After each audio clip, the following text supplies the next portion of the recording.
Hi, welcome back. Last week we talked about how not being easily offended by others makes it so much easier to serve them. This week we're going to look at that same idea, but through a different lens. Simply stated, it's really easy to serve people, or at least much easier to serve them, when they look like us, when they think like us, when they act like us, when they agree with us. But what if we're called to serve people who don't believe what we do? What if how they live and how they talk and how they manage their lives is completely different than ours, and we look at it and we just scream, that's not the right way? How do you serve people like that?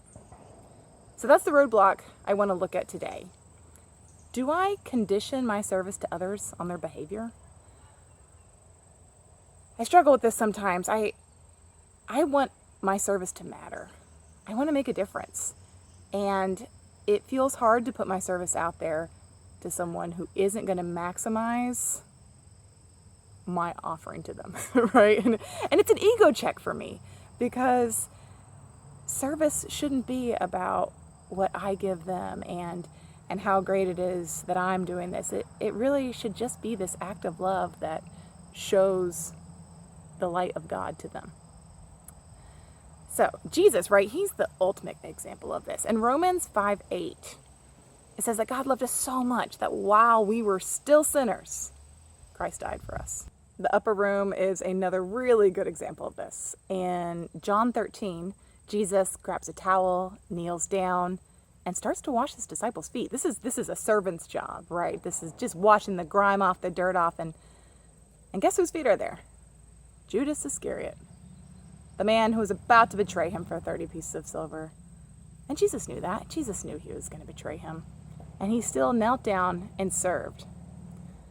If the Savior of the universe can serve his betrayer without any strings attached, who am I to withhold my service from people who don't have their lives together? The idea that we're serving someone should be a manifestation of God's love. It's the idea that we are reaching out to a fellow image of God. And this is something really, really cool, right? In Genesis 1:27, it says, we are made in his image. And that's not just us. That's any human has ever lived is made in God's image. They are capable of being his children.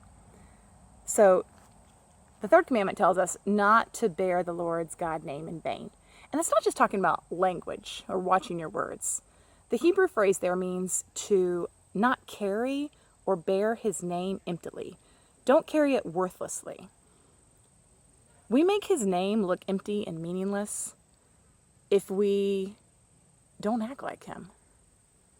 We call ourselves Christians, right? We are using the name of Christ.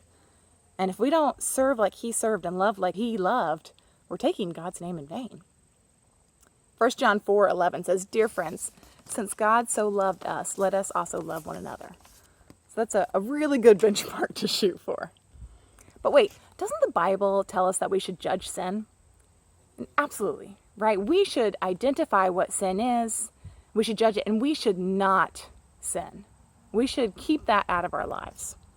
But Paul gives a really good boundary, a really solid boundary in 1 Corinthians 5:12-13. He says, for what do I have to do with judging those who are outside? Do you not judge those who are inside? Let God judge those outside. So our job is not to judge people. When we step out of the body of Christ to serve our community around us, our job isn't to judge them. It's to serve them. If God wanted to isolate us from people, he could have whisked us away to the kingdom the moment we're baptized, when we make that commitment to him. But Jesus left us right here in this broken, messy, confusing world. Consider the parable of the sower in Mark 4. Everywhere he goes, he's sowing seed. His seed falls on the thorns, and it falls on the rocky places. He's not withholding his seed from soil that he doesn't think will be worthwhile. His job is to scatter it. It's between the soil and God to see what will grow. So you are that sower.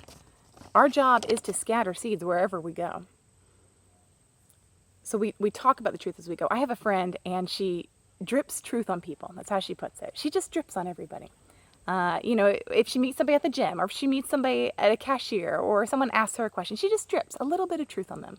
A few drips for them to swallow now, instead of a fire hose that just pushes them further away from the truth.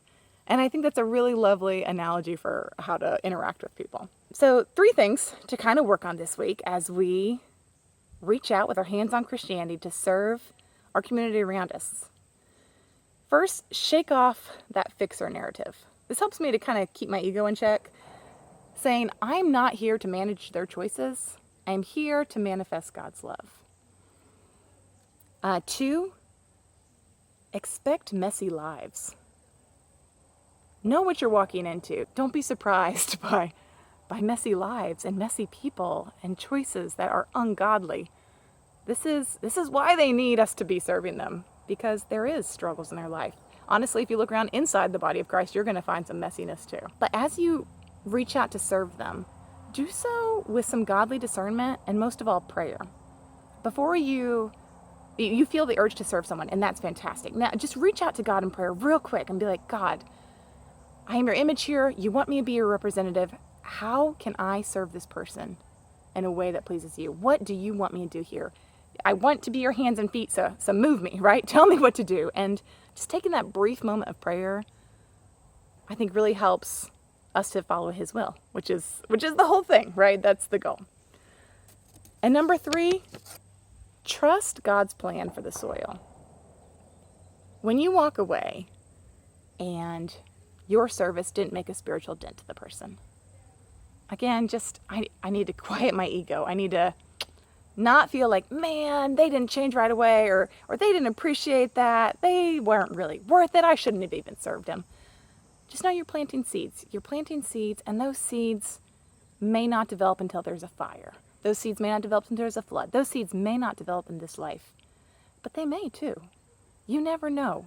I've had friends who recently were helping someone who I kind of was like, I don't know if this is ever going to work.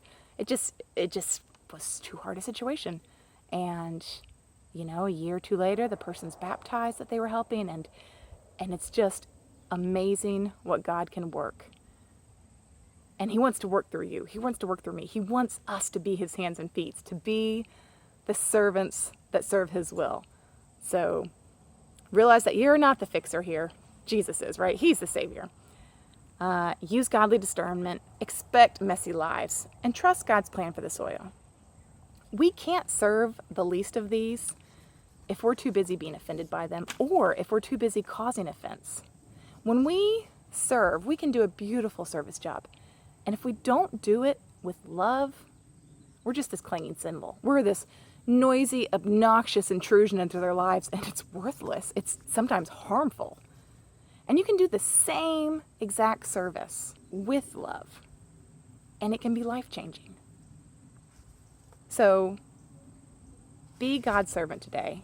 Start service prayerfully. Expect some messiness. Don't withhold your hand from doing good.